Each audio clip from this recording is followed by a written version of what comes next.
கர்த்தருக்கு ஸ்தோத்திரம். இந்த நாள்லையும் கூட ஆண்டவராகிய இயேசு கிறிஸ்து ரொம்ப சீக்கிரமாக மணவாளனாக மத்திய ஆகாயத்தில் மணவாட்டியாகிய திருச்சபையாக இருக்கிற நம்மை அழைத்து கொண்டு போவதற்காக வரப்போகிறார். அவரை சந்திப்பதற்காக நாம் என்ன செய்வோம்? ஆயத்தப்படுவோம். இந்த மணவாட்டியே ஆயத்தப்படு இந்த தொடரில் வந்துட்டு இன்றைக்கி நம்ம யாரை குறித்து பார்க்க போகிறோம்னு பார்த்தீங்கன்னா, தெபோராளை குறித்து பார்க்க போகிறோம். ஆமென். தெபோராள் யார் அப்படின்னு சொல்லி பார்த்தீங்கன்னா, தெபோராள் வந்து இஸ்ரவேலில் வந்து ஒரு நியாயாதிபதியாகவும் இருந்தாங்க, தீர்க்கதரிசினியாகவும் இருந்தாங்க. அதே நேரத்தில் சத்துருக்களோடு எதிர்த்து யுத்தம் பண்ணுகிற ஒரு யுத்த வீராங்கனையாகவும் தெபோராள் காணப்பட்டாங்க. இந்த தெபோராளை குறித்து தான் இன்றைக்கி நம்ம பார்க்க போகிறோம். இந்த தெபோராளை போல கர்த்தர் நம்மையும், இந்த மணவாட்டியாகிய திருச்சபையாக இருக்கிற நம்மையும் தேவன் என்ன செய்கிறார் அப்படின்னு பார்த்தீங்கன்னா, சத்துருக்களோடு யுத்தம் பண்ணுகிற ஒரு மணவாட்டியாகிய திருச்சபையாக நம்மை ஆண்டவர் வந்து என்ன செய்திருக்கிறார்? இந்த பூமியில் வைத்திருக்கிறார், இந்த உலகத்தில் வைத்திருக்கிறார்.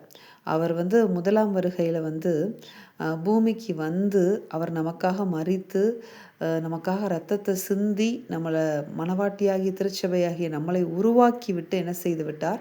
பரத்திற்கு ஏறி சென்றிருக்கிறார். நமக்காக ஒரு ஸ்தலத்தை ஆயத்தப்படுத்துவதற்காக அங்கே போயிருக்கிறார். திருப்பி நம்மளை கூட்டிகிட்டு போகிறதுக்காக சீக்கிரம் என்ன செய்ய போகிறாரு? வரப்போகிறாரு. அப்போ அது வரைக்கும் இந்த மணவாட்டியாகிய திருச்சபையாகிய நம்ம எங்கே தான் வைக்கப்பட்டிருக்கிறோம் அப்படின்னு பார்த்தீங்கன்னா, இந்த பொல்லாத உலகத்தில் தான் என்ன செய்யப்பட்டிருக்கிறோம்? வைக்கப்பட்டிருக்கிறோம்.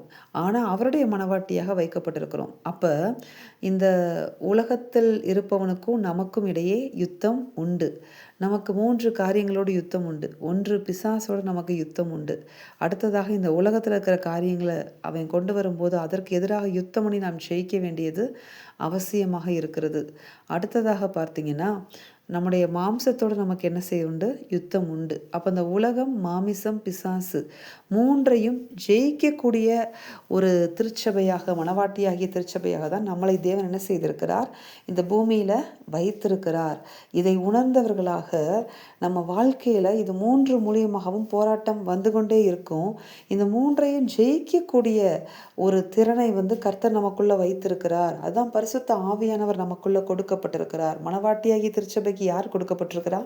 பரிசுத்த ஆவியானவர் கொடுக்கப்பட்டிருக்கிறார். அந்த ஆவியானவருடைய துணையோடு கூட, ஆவியானவருடைய பெலத்தோடு கூட, எப்படி தெபோராள் வந்து ஒரு ஸ்திரீயாக இருந்த பொழுதும் கூட அவங்க வந்து எதிர்த்து சத்துருக்களோடு யுத்தம் பண்ணி ஜெயம் எடுத்தாங்களோ, அதே போல அந்த திறனை, அந்த அந்த பெலனை வந்து நமக்குள்ள கர்த்தர் வைத்திருக்கிறார். மணவாட்டியை திருச்சபையாகி நமக்குள்ள கர்த்தர் வைத்திருக்கிறார். அந்த மணவாட்டியாகிய திருச்சபையிட்ட கர்த்தர் என்ன எதிர்பார்க்கிறார் அப்படின்னு பார்த்தீங்கன்னா, நம்ம இந்த உலகத்தில் வைத்திருக்கும் போது இந்த உலகத்தை ஜெயிக்கணும். நம்மோடு போராடுகிற பிசாசுடைய கிரியைகளை நாம் ஜெயிக்க வேண்டும். நம்மோடு போராடுகிற நம்முடைய மாம்சத்தை நாம் ஜெயிக்க வேண்டும் என்று தேவன் எதிர்பார்க்கிறார். அதனால தான் வெளிப்படுத்துதல் நீங்கள் பார்த்தீங்கன்னா, ஜெயம் கொள்ளுகிறவன் சொல்லி அநேக இடங்களில் கர்த்தர் ஒவ்வொரு திருச்சபைக்கும் எண்டில் முடிக்கும்போது ஜெயம் கொள்ளுகிறவன் தான் சொல்லி அந்த ஆசீர்வாதத்தை சொல்லி இருப்பார். அப்போ நம்ம இதிலெல்லாம் ஜெயம் எடுக்க வேண்டும். அப்போ இந்த தெபோராளை போல நாம் என்ன செய்ய வேண்டும்? தேவனோடு உறவாடி பலப்பட வேண்டும். எப்படி இந்த பலன் நமக்குள்ளே வரும்?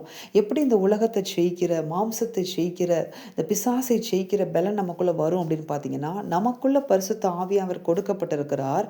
அந்த ஆவியில் நாம் அனலாக இருக்கும் பொழுது நாம் என்ன செய்கிறோம்னு பார்த்தீங்கன்னா, இந்த 3 காரியங்கள் நம்முடைய வாழ்க்கையில் ஜெயித்து கொண்டே வருகிறோம். ஆமென்.